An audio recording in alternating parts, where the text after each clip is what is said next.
먼저 오늘 제가 여러분에게 전하고자 하는 얘기의 주제는 하나님이 함께한 대한민국과 예비하신 통일의 축복이라는 주제입니다. 먼저 여러분 놀라셨죠? 지난 1월 달에 북한이 4차 핵실험, 또 북한이 그걸 수소탄이라고 하는 아주 발달되어진 실험을 했다라고 주장을 하고, 또 그 설 연휴 첫날에 북한이 장거리 미사일 발사를 했습니다. 여기에 대해서 우리 정부가 개성공단 중단 조치를 취했는데 그 상황에 대해 가지고 여러분에게 간단하게 말씀을 드리겠습니다. 이 개성공단은 2004년도에 한반도 평화를 위해서 남북 또 민족 협력 사업으로 시작이 되었습니다. 그 뜻과 그 명분은 좋았지만 그러나 지금까지 나타난 북한의 지속적인 핵 개발과 핵실험 그리고 장거리 미사일 발사를 보게 되면은 결국 이 한반도의 평화를 가로막는 세력은 북한의 김정은 지도부임이 입증되고 있습니다. 우리가 이제 남북 협력이라고 하지만 사실상 대북 지원이죠. 이 대북 지원이 결과적으로는 김정일과 김정은의 권력을 강화시켜주는데 이용당하는 결과로 나타난 것이 지금의 상황입니다. 그 결과 우리 남북한 7천만 민족이 이제는 북한의 핵무기 위협하에 이 생존을 위협받고 있는 그런 상황에 이르고 있습니다. 이번 북한의 그 4차 핵실험, 장거리 미사일 발사, 이걸 보게 되면은 북한이 문제가 아니라 북한을 유지하는 그 정권, 김정은 정권 지도부가 바로 반평화, 반민족 세력이라는 것이 또다시 한번 확인되어진 것이라고 보여집니다. 특히 우리 5천만 대한민국 국민들은 이제 우리가 정말 자유인이냐 아니면 이 북한의 핵을 통한 공갈, 위협, 협박의 노예가 되느냐 하는 아주 그 중대한 기로에 서 있다고 보여집니다. 이 북한은 자신의 체제를 지킨다거나 아니면 미국을 상대로 해서 협상을 하기 위해서 핵을 개발한 것이 아니고 결국은 이 자유 대한민국을 북한의 손아귀에 넣기 위한 수단으로 핵무기를 개발하고 이용하고 있다고 보여집니다. 따라서 북한이 계속 핵 사용으로 우리를 위협하게 되면은 우리는 북한에 의해서 굴종하느냐 아니면 정말 생각하기도 끔찍한 핵전쟁을 해야 되느냐, 이거 어떤 선택해야 될 그런 상황이 올 수도 있습니다. 그런 점에서 이제는 우리가 중심이 되어서 주체가 되어서 북한의 핵 문제를 해결하는 아주 절실한 절박한 상황에 있게 된 것이고, 따라서 우리가 할 수 있는 북한의 핵을 억제할 수 있는 그런 제재의 한 수단으로서 우리 정부가 개성공단을 중단했는데 그것은 불가피한 선택이다, 이렇게 말할 수가 있겠습니다. 또 성경적으로 보게 되면은 우리가 성경에서 누가복음 10장에 나온 얘기로 알고 있습니다. 선한 사마리아인 얘기를 여러분은 알 겁니다. 그 어려움에 처한 이웃을 동정하고 규율하는 것, 그것은 제가 봤을 때는 하나님의 뜻에 합당한 행동이라고 보여집니다. 그렇지만 지금 북한이 보여주고 있는 이 북한 2,400만 주민들을 노예로 만들어서 우리를 비롯해서 국제사회가 아주 불쌍하게 국률하게 여기게끔 해서 도움을 이끌어내가지고 그것을 아주 악한 목적에 사용하도록 하는 것은, 그럼으로써 북한의 지도부가 유지되게 하는 것은 제가 봤을 때는 결국은 이것은 악과 우상에 대한 굴복밖에 되지 않는다, 저는 그렇게 생각을 합니다. 이 악이란 것은 인간의 동정심마저 이용하기 때문에 무조건 도와준다고 다 좋은 것이 아닙니다. 그런 점에서 분별력이 없는 동정, 선행은 하나님의 뜻과는 상관없는 인간의 자기 공의이자 도덕적인 자기 만족이라고 저는 그렇게 봅니다. 따라서 이제는 우리 국민들이 정부가 아주 어려운 고뇌에 찬 결단을 했습니다. 그리고 지금 우리 군이, 우리 60만 젊은이들이 정말 지금 아주 긴장 속에서 대치하고 있는 국면이죠. 또 여기에 전 세계 유엔을 중심으로 한 국제사회가 북한에 대해서 지금 대응을 하고 있지 않습니까? 이걸 우리 국민들이 적극적으로 후원을 하고, 궁극적으로는 이제는 우리가 2,400만 북한 주민을 해방시켜야 할 때가 지금이 아닌가, 이렇게 생각되어집니다. 이 분명한 것은 북한의 4차 핵실험, 장거리 미사일 발사는 제가 봤을 때는 이제 김정은 정권 붕괴의 시작이 될 것입니다, 아마. 특히 이번 개성공단 중단으로 개성공단에 근무하는 5만 3천여 명의 북한 근로자들, 그리고 20만 개성 주민들의 생계가 끊어지게 됐습니다. 이건 결국은 북한 내부에서 김정은에 대한 불만이 나타나가지고 북북 갈등이 앞으로 나타날 것이다. 저는 그렇게 전망을 하고 싶습니다. 이 개성 시민은 북한 내에서도 경제적으로는 중상위층에 속하는 사람들입니다. 그래서 다른 지역의 북한 주민들도 상당히 부러워하는 그런 개성 시민들인데, 그러나 이 개성 시민들이 결국은 북한의 4차 핵실험과 장거리 미사일 때문에 우리 정부가 부득이하게 개성공단을 중단했고, 따라서 지금의 사태의 근본 원인이 바로 김정은 때문이라는 것을 알고 있다는 것이죠. 그래서 서서히 아마 북한 내에서도 아마 억눌려 왔었던 불만과 김정은에 대한 비판이 아마 앞으로 북한 내에서 계속 확산되어질 것이라고 저는 그렇게 전망을 하고 싶습니다. 아시겠지만 여러분, 북한이 2000년대 이후 핵개발, 장거리 미사일 발사에 쓰인 돈이 약 37억 달러로 추정이 되고 있습니다. 그 중에서 개성공단이 한 6억 달러가 이렇게 충당되어진 것으로 우리가 추정되고 있는데, 사실 개성공단의 그 임금으로 들어가는 달러가 정확하게 북한의 핵개발에 들어갔다고 뭐 문서나 영수증이나 이런 문서로 하기는 불가능하죠. 그리고 또 제가 북한의 관련 기관에서 그 한 사람 중에서 이 탈북한 사람 얘기를 듣게 되면은 달러로 줘가지고 바로 그냥 달러가 노동당 39호실로 들어간다는 증언을 제가 들었습니다. 그러나 따라서 우리 대한민국 국제사회의 대북 지원과 협력이 북한의 핵개발 그리고 장거리 미사일 개발로 돌아온 것은 여기 계신 여러분들도 쉽게 판단할 수 있는 아주 상식적인 판단이라고 생각할 수 있겠습니다. 그 과거에 김정일도 장거리 미사일 발사 한 발에 2억에서 3억 달러가 든다고 스스로 얘기한 적이 있습니다. 이것은 북한 주민들의 1년치 식량난을 해결하고로 남을 규모입니다. 이 아까운 돈을 핵실험에 자신의 권위를 나타내기 위한 것에 헛되이 쓰고 있는 것이 바로 오늘의 이 문제의 사태의 원인이라고 보여집니다. 이것을 보게 되면 이 북한 주민들을 가지고 이 노예 노동으로 착취를 해가지고 핵을 만드는 이 북한의 행태하고, 우리 국민들도 잘 아시겠지만 우리가 과거 70년대 때 그 중동 그 열사의 나라에 우리 근로자들이 가가지고 그 정말 피땀 흘려 번 돈을 가지고 그때 우리 정부가 어떻게 했습니까? 강제적으로 저축을 시켰습니다. 허튼 데 쓰지 말라고. 저축을 시켜가지고 가게를 튼튼하게 하고 그 저축한 돈을 기반으로 해가지고 우리가 국가 기관 건설을 사업해가지고 오늘날의 이 대한민국, 발달한 대한민국을 만들지 않았습니까? 같은 노동이라고 하더라도, 같은 달러라고 하더라도 이렇게 돈의 용도가 어떠냐에 따라 가지고 결과가 이렇게 상반되게 나타나고 있는 것이 바로 오늘날 남과 북의 현실이다, 이렇게 볼 수가 있겠습니다.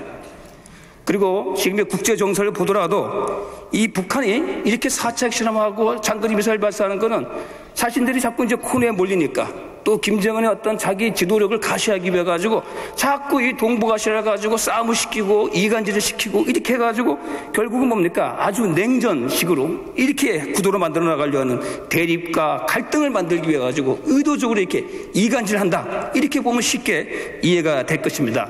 그러나 북한의 그동안 의도는 불가능합니다. 그리고 설사 지금 조금 뭐 냉전적인 모습이 나타난다고 하더라도 외교적으로 보게 되면 우리에게는 나쁜 상황이 아닙니다. 왜냐? 지금 북한의 핵도발에 대해서 한미일 삼각공조가 굳건하게 회복된 그런 계기가 마련되었습니다. 반면에 다른 한 축이라고 할 수 있는 북한과 중국 사이는 지금 사실 말로만 혈맹이지 서로 각자의 길을 가고 있는 겁니다. 북한의 핵실험 또 미사일 또 김정은이 뭡니까? 중국에 대해 가지고 날 우습게 보지 말라. 중국에 대해서 사실 대든 그런 형국 아닙니까? 거기다가 러시아가 미국을 견제하기 위해서 중국에 대해서 이렇게 립 서비스는 할지 모르지만 실질적으로 자신에게 실익이 없는 한반도 문제에 비용을 지불하려고 하지 않습니다. 그렇기 때문에 설사 좀 냉전적인 모습으로 가더라도 우리에게 유리한 것이 지금 동북아의 국제정세다라고 하는 것을 여러분에게 말씀을 드리고 싶습니다. 따라서 지금 중요한 것은 가장 동북아에서 어려운 나라는 사실 중국입니다. 중국. 북한은 그렇다 치고. 그래서 중국이 북한을 안는 게 아니죠. 오히려 요즘 보게 되면 북한한테 이끌려가는 그런 모습을 보여주고 있는데, 그런 중국이 그래서 한미일, 유엔을 중심으로 한 국제사회와 맞설 것인가? 아니면 북한의 도발에 대해서 단호한 모습을 보여주면서 동북아의 냉전 구조가 형성되지 않도록 노력해야 되는지 중국은 양자 일단 선택의 기로에 서 있다고 보여집니다. 이렇게 여러분에게 간단하게 최근의 정세에 대해서 말씀을 드리고, 두 번째로 여러분에게 말씀드리고 싶은 것은 이 대한민국은 하나님이 지켜줬다라는 것하고, 그리고 우리가 지금 살고 있는 이 자유민주주의 체제는 바로 하나님의 가치의 세속적인 가치라는 것을 여러분에게 좀 말씀드리고 싶습니다. 여러분, 지금 우리나라가 세계적인 경제 침체, 북한의 핵실험, 장거리 미사일 발사로 여러 가지로 국내외적으로 아주 어려운 상황에 처했습니다. 어떻게 보게 되면 국난에 처했다, 이렇게 볼 수가 있는 상황입니다. 그러나 돌이켜보면 구한말 조선이 망한 이후 식민지, 해방, 분단, 6.25 전쟁을 거쳐서 이 역사의 고비마다 하나님이 이 민족과 대한민국을 붙들고 함께 해왔음을 우리가 느끼지 않을 수가 없습니다.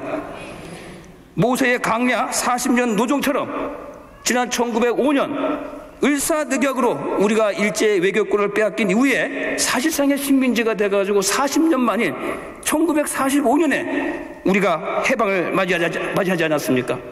그런 것을 보게 되면 우리를 둘러싸고 있는 미국, 일본, 중국, 러시아가 있지만 이 네 개 나라 가운데 그래도 하나님 나라는 미국밖에 없다는 것을, 미국의 도움은 곧 하나님의 도움이었다는 것을 우리가 알 수가 있습니다. 따라서 이 식민 통치에서 벗어난 우리 민족이 여러분도 아시다시피, 그러나 바로 이게 독립국가를 수립하지 못하고 분단이 되었고, 또 북한의 남침으로 인해서 가인이 아벨을 돌로 쳐 죽이는 민족 상잔의 비극이 또 되었습니다.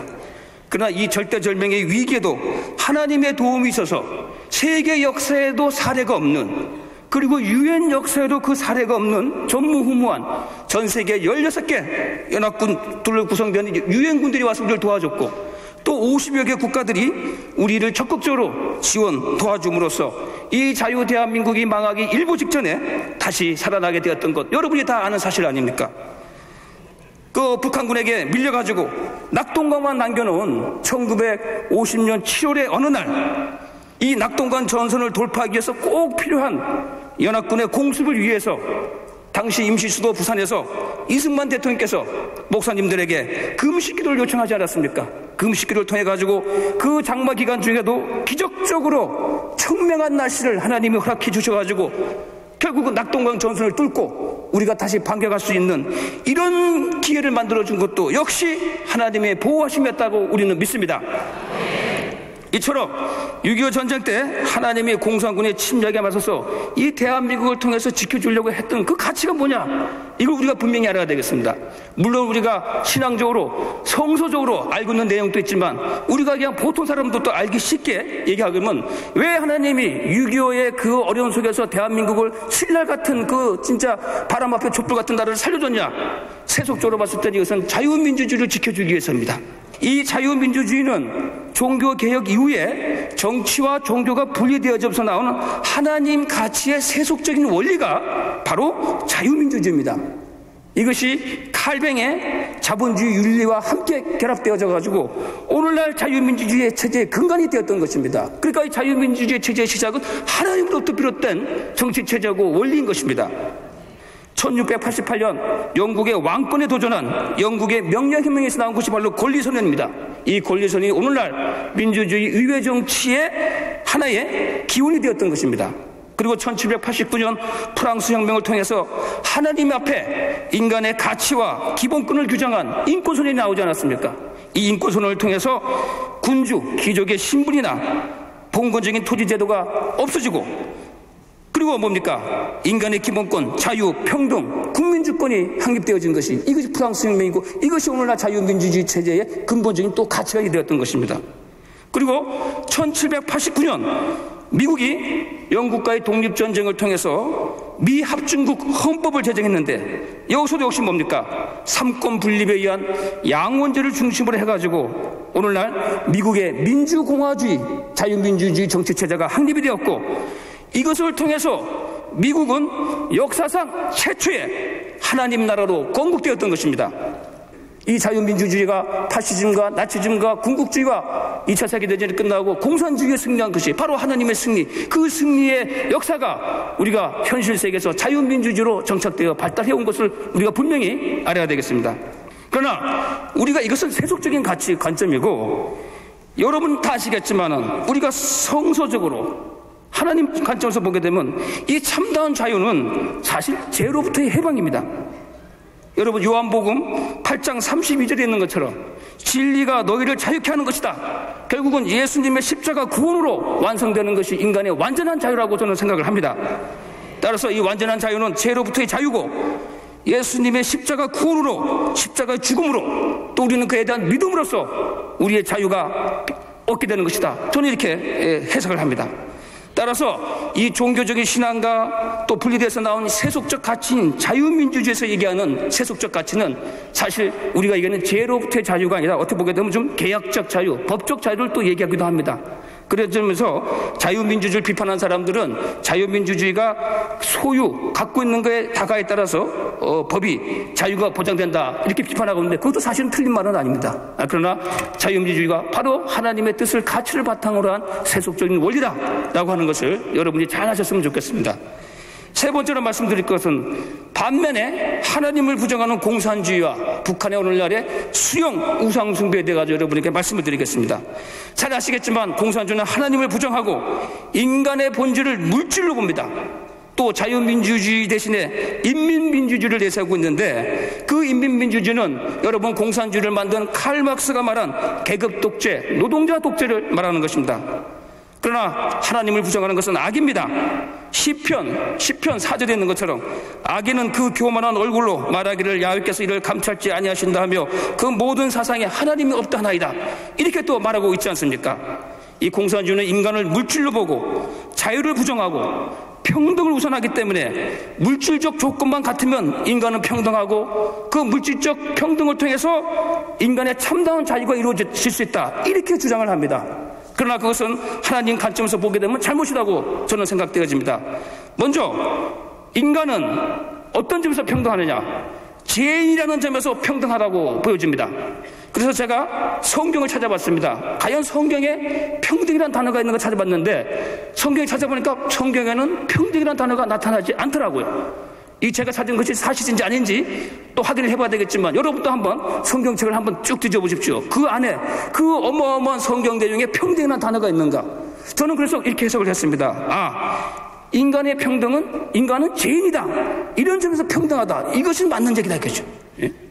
그러나 물질적 존재고 물질적 조건을 같이 해서 평등을 이루어지고 자유가 된다는, 그것은 가짜다라고 저는 그렇게 생각이 되어집니다. 그래서 아마도 저는 이 평등이란 말이 왜 성경에 없느냐 가만히 생각해 보니까, 성경에 가장 많이 등장하는 단어가 바로 죄인 아닙니까? 죄인. 예? 따라서 인간이 말하는 평등은 곧 인간은 죄인이다라는 걸 가지고 고백하는 그런 의미로 결국은 평등은 죄인이란 말로 대신될 수 있는 것이 아닌가, 저는 그렇게 받아들였습니다. 따라서 인간은 물질적 평등이 아니다, 죄인이라는 점에서 모든 인간은 평등하다라고 하는 것이 저의 생각입니다. 결국 이 공산주의는 1917년 러시아 혁명을 통해 가지고 국가로 나타나지 않았습니까? 그래가지고 결국은 인민민주주의라고 하는 노동자 계급 독재를 얘기했지만, 그러나 실상은 공산당 독재, 1인 독재를 기결돼서 70년 만에 망했습니다. 그들이 말하는 노동자 지배의 계급혁명은 결국은 만인의 노예화였습니다. 노예화. 공산주의들이 말하는 공동생산과 공동분배는 노예를 지배하기 위한 착취의 수단이라고 할 수가 있습니다. 그래서 비교하게 되면 자유민주주의에서는 우리 자유인은 돈을 지불하고 밥을 사 먹지만, 여러분 노예는 돈을 지불하고 밥을 사 먹지 못합니다. 주인이 주는 밥만 얻어먹을 수밖에 없습니다. 이게 자유인과 노예의 차이고, 이게 자유민주주의와 공산주의의 차이라고 저는 보여집니다. 결국 이 진리와 이치에서 벗어난 공산주의는 70년 만에 붕괴되었습니다.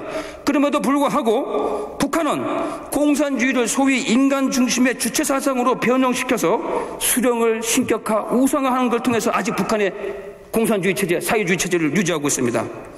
그러면 북한이 자신의 정치인용 주체 사상을 가지고 인간 중심의 사상이라고 합니다. 그러나 북한의 주체 사상은 인간 중심을 말하지만, 그것은 사실은 김일성주의고 수용 중심의 사상에 불과합니다. 그리고 우리가 성경적으로 보더라도 타락한 세상은 죄를 지은 인간의 자기중심적인 세계를 말하고 있지 않습니까? 그렇기 때문에 바로 인간 중심의 사상이라는 것은 하나님 중심의 사상과는 철저하게 반대되어질 수밖에 없는 그런 내용을 담고 있습니다. 그렇기 때문에 오늘 북한의 주체 사상은 하나님 사상은 가장 반대되는 개척적인 내용을 삼고 있고, 그것이 결국은 수령에 대한, 인간에 대한 우상화로 나타나고 있는 것입니다.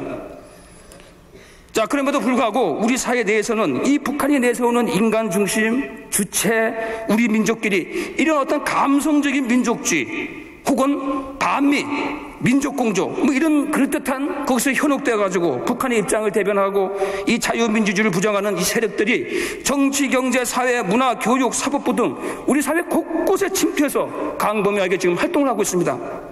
이 북한의 주체 사상을 주장하는 1980년대, 90년대 대학 운동권들, 또 여기에 감성적으로 동조하고 있는 세력들이, 이들이 이제는 우리 한국 사회의 중추적인 세대가 되어서 음으로 양으로 북한의 입장을 대변하고 지원해주고 있는 것이 오늘의 현실입니다. 또 요즘은 아예 대한민국을 비웃듯이 각종 법망을 교묘하게 피해가면서 아예 대놓고 공산주의자 또 주체사상파엠을 자임하거나 이를 교훈해주고 있는 그런 상황까지 지금 우리 사회가 이르렀다는 것을 여러분은 심각하게 생각을 해야 될 것입니다.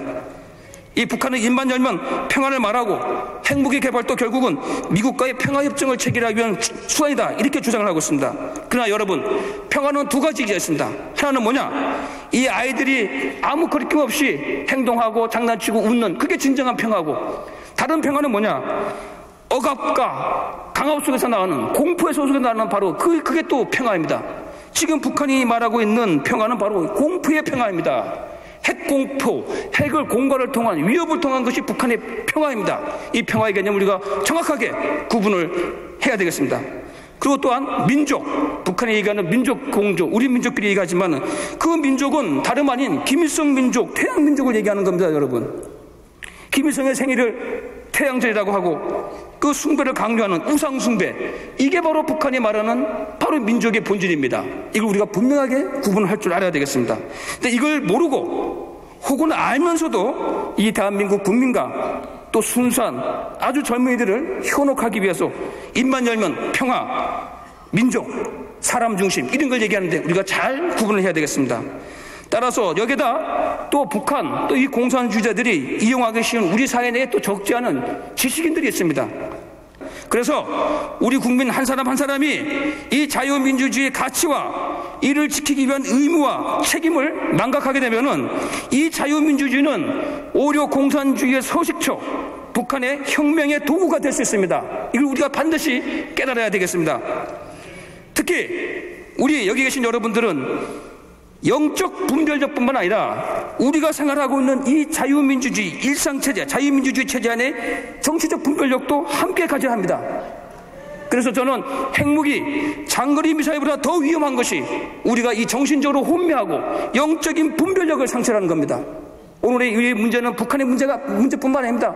이슬람 문제, 동성애 문제, 이게 지금 다 같은 의미를 갖고 우리에게 다가오는 도전이고 바로 하나님이 우리에게 지금 보여주는 시련입니다. 이걸 우리가 극복해 나가야 되겠습니다. 마지막으로 따라서 징계와 해결을 통해서 하나님이 예비하신 통일의 축복으로 나가자, 이 말씀을 여러분에게 전하고 싶습니다. 우리 사회의 좌우 대립, 인연 대립을 얘기할 때 혹자는 새는 좌우의 날개로 난다, 이렇게 얘기를 하고 있습니다.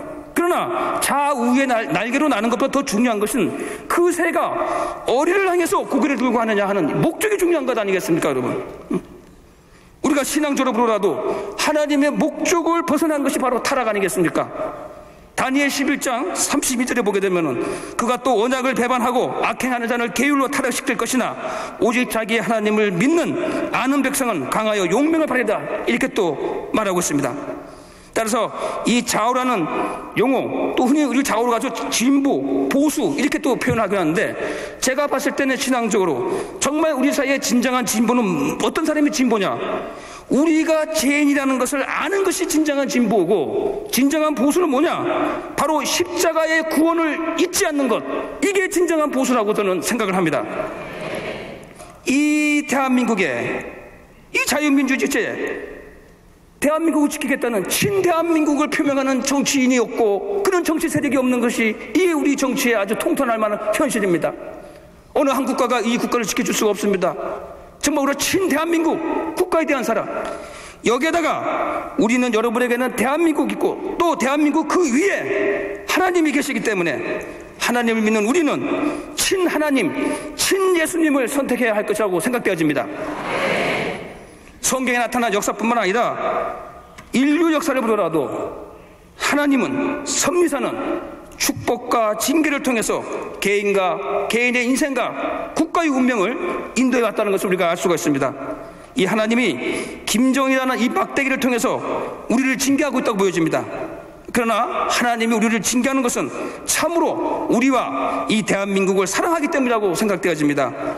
히브리서 12장 6절 7절에 나온 것처럼 주께서 그 사랑하시는 자를 징계하시고 그의 받으시는 아들마다 채찍질 하십니다 하였으니 너희가 참음은 징계를 받기 위함이라. 하나님의 아들과 같이 너희를 대우하시나니 어찌 아비가 징계하지 않은 아들이 있으요. 징계는 다 받는 것이거늘 너희에게 없으면 사생자요 참아들이 아니리라. 이렇게 적혀있지 않습니까? 그러면서 우리 민족 대한민국은 참아들이기 때문에 이 민족의 징계, 실현기를 통해서 반드시 하나님이 축복하신 통일의 길로 갈 수 있을 거라고 생각되어집니다. 따라서 이제 모두 우리 국가와 민족을 위해서 회개와 기도로 우리가 나가야 되겠습니다. 남북의 7천만 민족, 제가 봤을 때는 이미 우리 민족은 통일 시대에 접어들었다고 저는 봅니다. 지금의 이 어려운 시기, 이 징계를 통해서 하나님은 장차 올 통일의 축복을 예비하고 있다고 저는 감히 선언하고 싶습니다. 여기에 모인 우리 모두 회개와 기도로 무장해서 지금의 위기를 극복하고 멀지 않은 미래의 통일을 우리 다 같이 맞이하도록 합시다.